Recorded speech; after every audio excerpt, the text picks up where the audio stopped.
Somebody said to me the other day, "You're a typical farmer." And that set me thinking. I didn't say anything at the time, but I thought about it afterwards.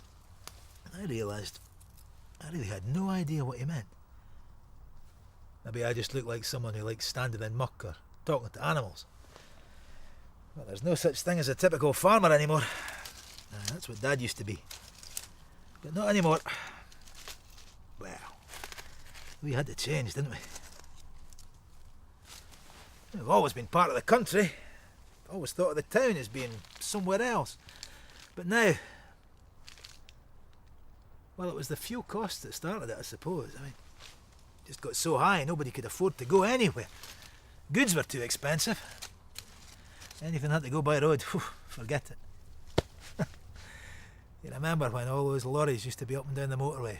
From England and Holland, Germany, Italy even. And plane loads of stuff from Africa and all over the place. But we couldn't afford it. It's fuel costs again. Couldn't keep ferrying stuff halfway around the world. And in the end it was cheap rubbish anyway. Well, we didn't mind it being cheap, but it was all the same, remember? It just all tasted the same. You didn't know if you were eating a chicken breast or a pork chop. Well, I did. That's what growing up on a farm does for you. A real farm. But it wasn't just me. Everybody noticed. They got more and more fussy. They wanted quality, they said. Aye, and they did too. Well, fair enough. You can do that if it stays local. You've got to. Do you know, I think they just woke up. That's what it was. They started realising what it was they had to lose. All that climate change stuff was for real. Regeneration. That was the buzzword. They started taking it seriously too, for a change. Even the government realised something had to be done. Well, that shows you how serious it must have been getting. So they gave out those grants to stimulate local economies, they said, aye. So we got this relocalisation. That was what they called it back then. Bit by bit, they stopped bringing in stuff from all over the place, and they started trying to find it locally. Well, a good job too. I mean, we would really struggle if it wasn't for the regular trade we have with the towns. Yeah, the great thing was, it made people start working together. Made them realise they depended on each other. I mean, there's still lots of me, but that's just human nature. Most of the time, folk have got no choice, so they've just got to get on with it.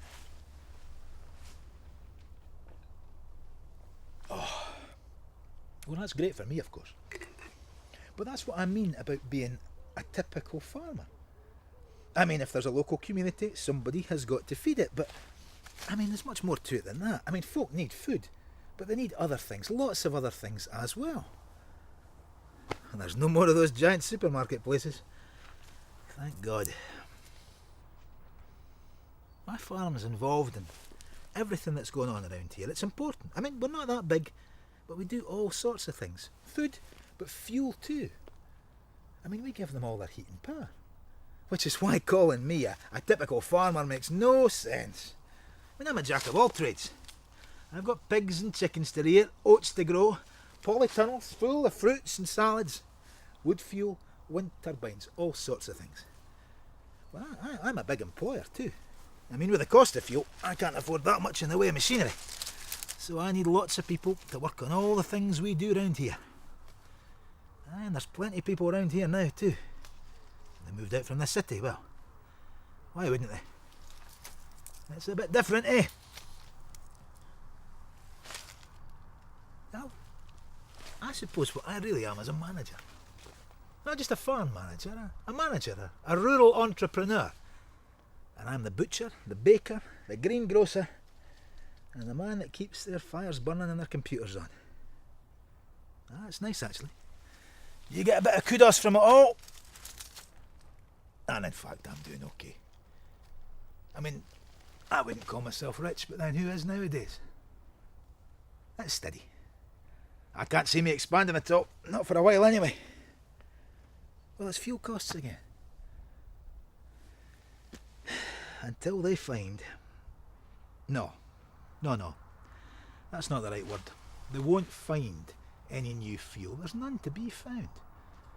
What I should say is, until they can make a fuel that's clean and cheap, and there's plenty of it, I will just be consolidating what I have got. I don't have much spare time anyway, so I might as well enjoy what I do have. Now, is that what you'd call a typical farmer?